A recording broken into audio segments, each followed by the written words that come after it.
Hi, everyone, and welcome to the second recap episode of I See Data People. We're after 2 seasons, so 20 episodes, which is quite amazing. I did not believe we'll get to this place. And here with me is Evan Schnidman, my co host and friend. Evan, it's great to be here with you again. Absolutely. I'm glad we've made it this far. It's quite amazing. I did not think about this when we started this back in the beginning of the year. So really appreciate everyone for joining us, listening. And I think in this last 10 episode, it was really interesting to hear the change of what people talked about. Would you like to talk about the three main themes we've heard from our guests? Absolutely. Yeah. I think the overarching theme that really jumped out in almost every episode was about data quality.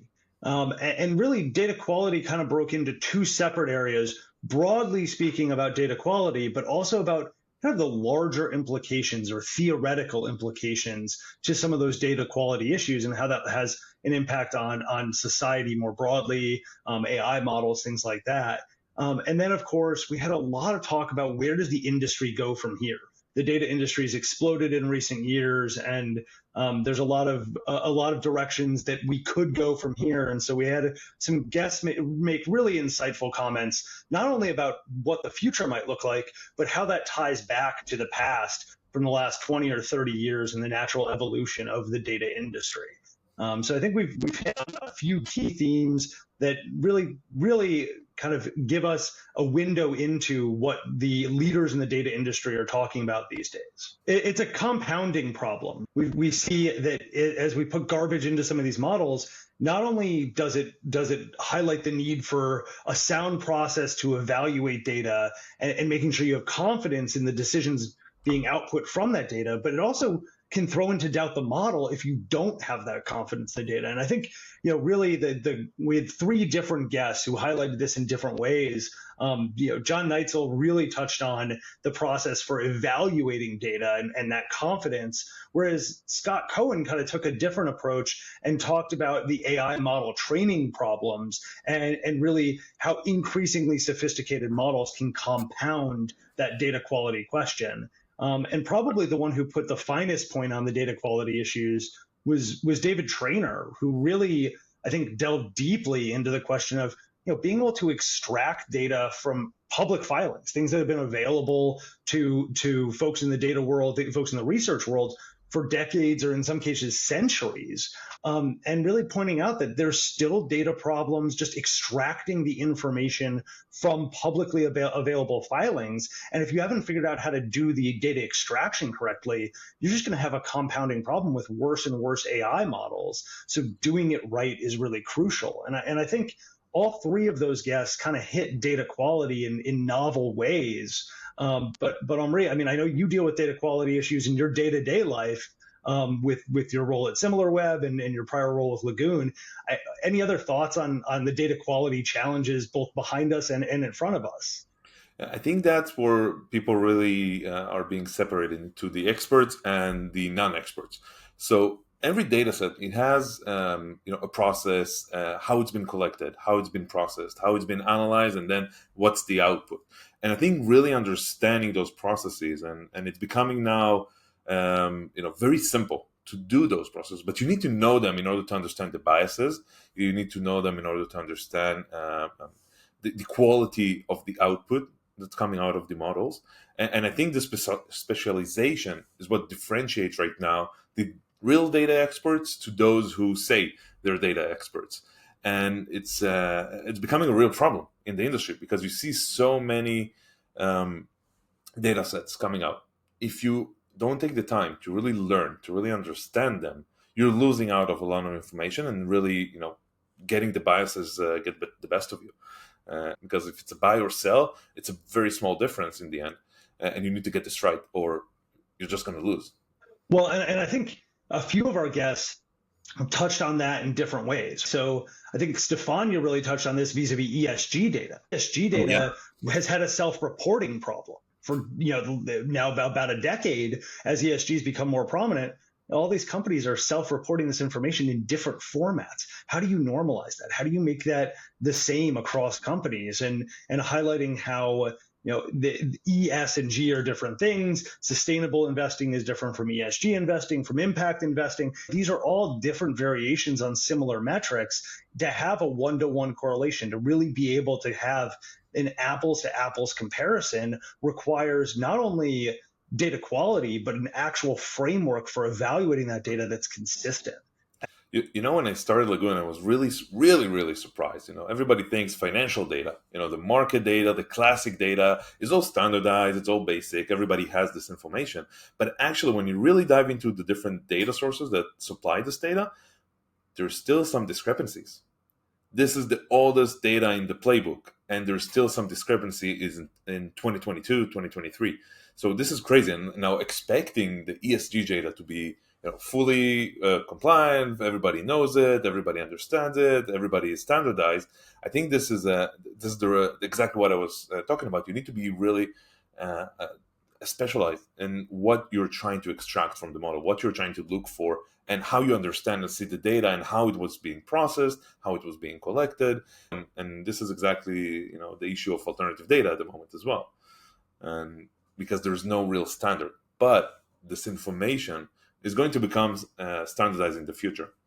Web traffic, I think right now is standardized. Everybody understands it, everybody knows it, everybody knows, and it's a great job that SimilarWeb has done in the past few years.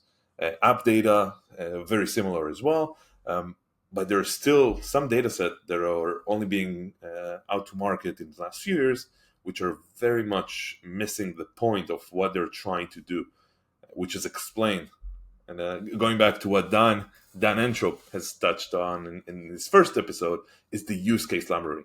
It's really understanding those data sets and allowing your customers and allowing your viewers to really understand it.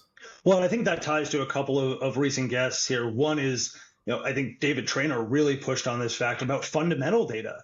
I mean, fundamental data has been in use for almost 30 years now by investors. And a paper just came out last year based on his data demonstrating that actually the inaccuracies in common data sets not only are problematic from an accounting standpoint, but actually from a performance standpoint, that having data extracted incorrectly can lead to inferior investment performance relative to just having the right data extracted from the footnotes. And then I think Amos Nadler is the one who really hit on this from sort of a theory standpoint, which is you can end up with spurious correlation and not even know it just because of a data quality issue, or just because you didn't have the theoretical underpinning to even know what you're looking for. And that becomes a huge problem. I remember seeing a stat years ago. I think it was about margarine consumption and the divorce rate had an extremely high correlation. Yeah, that's obviously spurious. And so, I think this ties to the question of do you have an underlying theory behind how you're analyzing the data you're looking at, and do you actually have enough domain expertise to evaluate whether that data is in fact accurate, is in fact realistic, given what you're observing in that data set. I totally agree, and I think one of the points that I always take from my days in the Air Force and the Army is asking those questions. So don't take any answer or don't take anything for granted. You always ask, okay, how did it get to this answer? What did it use? What did it analyze? How was it done? And with the AI, you're actually just getting an answer, which is a black box. So essentially, one of the latest researchers I've seen is that they took the ChatGPT 3 and 4, and 4, of course, is trained on so much data, but some of that is spurious, some of that is wrong, some of that is fake. And if you ask the same question of ChatGPT 3 and 4, you can actually get two very different answers based on the different models. So who do you trust? What do you trust? And I think that's where the expertise come in. So I actually think this kind of the larger implications of the data quality issues that are arriving, and we see it now because people are starting to play with it, people are starting to test it, is actually that we're going to move kind of back from a general model to a more specialized model that will be focused on the data quality and on what comes into these models and what it's being trained on. And people are going to start asking those questions. And if they don't, you should definitely start and ask those questions when you're running an AI model or getting an AI answer. Well, one of the things I think that really ties to that question of AI modeling is how do you deal with bias? And not just the bias of the model, but your own cognitive biases in evaluating the output from that model or the underlying data that went into it. And if you don't have enough domain expertise to even understand if the output of the model is realistic, you might just be endogenizing bias into your process without realizing. And that's a terrifying problem. And I think Saurabh Misra was the one who really touched on this about the societal implications of that. That policymakers are not data experts. Many investors are not data experts. People are making really substantial decisions with billions of dollars or with national or international policies, might be making those decisions without really evaluating what the inputs to that are, without really evaluating what the data quality is or the modeling techniques are. And that really poses some serious challenges in a world of AI. I found myself at an event just last week where we started to talk about the question of fake news. Well, fake news a few years ago was troll farms with human beings putting fake information out there overtly. Now it can just be a bot, an AI system that is inaccurately evaluating historical information or has been fed inaccurate historical information, and the result is the same. There's still false information filtering into the system with a great deal of authority, as though it is true. And it's now incumbent on the data consumer, incumbent on the research consumer, incumbent on anybody who reads to evaluate whether everything they're looking at is realistic. I think this problem is going to only grow and grow with time, and it kind of takes me to a very interesting question, because I think we asked it from our first episode to the last episode of Scott Hall, that summarized, I think, very, very nicely where the data industry or the alternative data industry is going. Where do you see it? Like, where do you see the next 5 years going? Well, and I think to your point, I think Scott really hit on this by tracing the history, looking at where we went from pricing data to fundamental data to estimates to index data and now to alternative data. And that's just in the asset management industry. That's probably one of the most data intensive industries in the world. And tracing that 30, 35-year arc of how quickly we see the evolution of really different segments of the data industry growing into being multi-billion-dollar businesses unto themselves. And I think we see that continuation, but now it's a question of data's proliferating so quickly, and we're seeing private data, lots of our own personal data being used more and more to evaluate things in a customized fashion. And that begs a question about, do we have a single source of truth? Do we have the ability to even evaluate where information might be coming from in order to give us that answer? By And the it way, used to be Evan, I think, by the way, this is a great topic, because do we really want to get to a place where there's one source of truth? Is there or ever going to be a one source of truth for every data set? And I think my answer is no. And you have to understand the biases, and you have to understand, I think Salam talked about it, the personalized data experiences that are going to come out of this analytics in the future. They're going to change the way we look at data. It's not going to be a general answer. It's going to be a very specific answer to a very specific question. And I think that's a very interesting future for the data industry, because it's not just, oh, I'm using some kind of data and getting just web traffic. No, you can actually understand the users, the engagements, the cohorts, a lot more insights into this type of data, which is going to be very, a lot more specific, a lot more interesting. Yeah, but sorry, I stopped you in the middle. It's a lot like people's shopping experiences. 20 years ago, you walked into a department store and you had to wander around to find the things you wanted. 10 years ago, you went on Amazon and you could search for the things you want. Now you go on any website and you have an advertisement for the thing that you know that you were already looking for. And I think you're going to see the same tailoring of the data consumption pattern. How are we using information is going to tie directly to that, whether it's your own information, your own email, Slack, browser history, or whether it's your interaction with the web and what gets tailored to you based on your own prior experience. I think that ties in. I also think there's the interesting question of what constitutes research versus what constitutes data. And if you're critically evaluating what you're getting inbound, that's probably research. Whereas if you're just saying, hey, I'm going to proceed with whatever's filtered to me, maybe that's just raw data that's part of your process. I agree. And I think it becomes very apparent that we need to answer two questions. First of all, what do I do as a user, as a customer? And what do I do as a data vendor? Like, how do I adapt to this kind of environment, which is, I think it's changed a lot, even since we began, and since the last couple 3-4 years, there's been a huge change. So, what do you recommend? How do you do it? Well, I think Sarah McKenna made a great point on this when she tied together the idea of user feedback, really understanding how people are using data systems and building around that user experience, because that's the only way you're going to scale these technologies. Is really having an experience that tailors itself to each individual use case, which the analyst versus the portfolio manager, again, to use the asset management use case, the analyst versus the portfolio manager have a very different user experience, let alone somebody who's a trader who just wants a small, quick piece of information in order to be able to make a decision very quickly. And the same is true across other fields as well, right? I'm thinking about the medical field.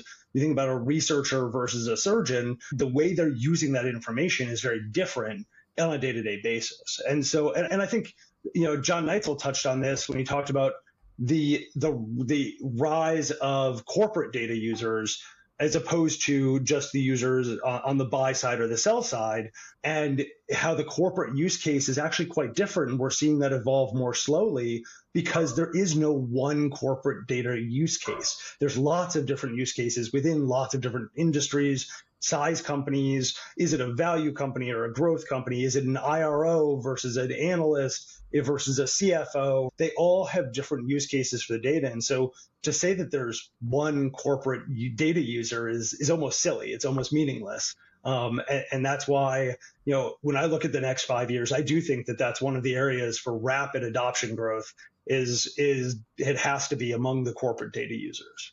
I also take this to kind of to the data vendor side of things, and one of the things that I see recently is that you can never fit a use case to the customer, which is becoming more and more apparent. Because if you're trying one corporate, it's very different than the other, and the way they're going to use the data, the way they're trying to use the data, or the goals that they're trying to achieve from the data.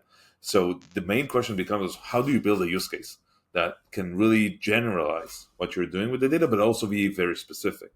And I think that's where you start becoming more educating toward your customers and telling them, this is how I use my data, this is how you build your data, this is what it tells you or can tell you. These are also the biases in the data, which are sometimes even more interesting than the generalized information of the data. So you need to educate them about how to use or what to use, but in a very specific way in one sense and a very generalized way on the other.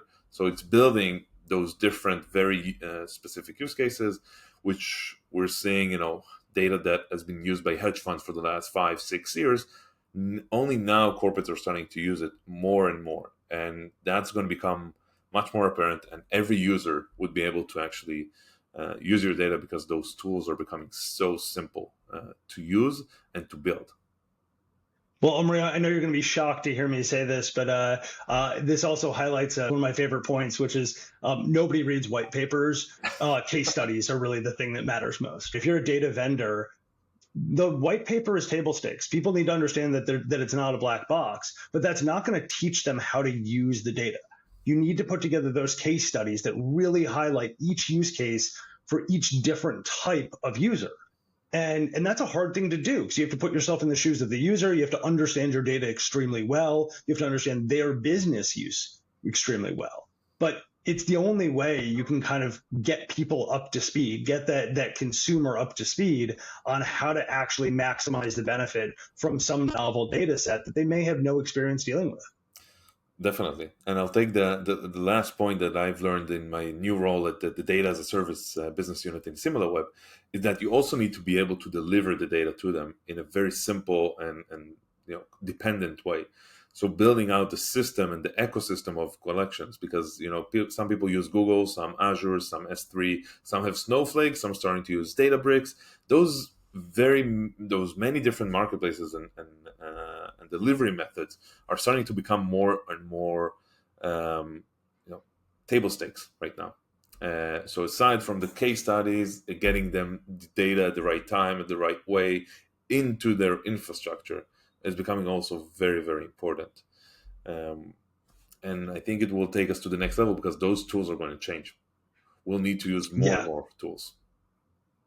Well, and I think that's right. And I think data infrastructure is a great place for us to end this discussion, which is to say, I think where we are today has demonstrated that the proliferation of data, the novelty of data sets is not going to dissipate anytime soon. There's so much data out there. There's so much more data to unlock, but having the right infrastructure and the right domain expertise to evaluate whether that's even quality data, those are going to be the keys to being able to make use out of data. And I think I've been saying this perhaps too much lately, but I think that the analogy still holds. If AI is the engine, then data is the fuel.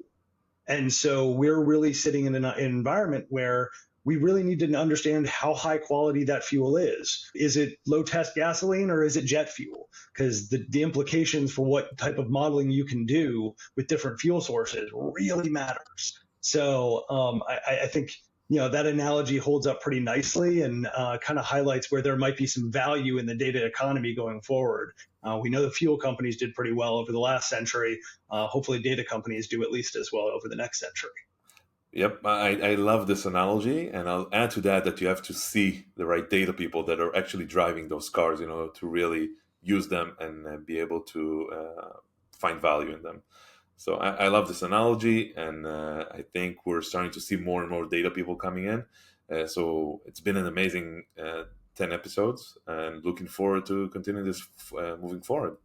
Absolutely. Yeah. I think, we're in a great moment in time in the data industry and looking forward to continuing to interview leaders in the data space and continuing to see the very best data people. So thank you all for being our audience, and thank you so much to all of our guests.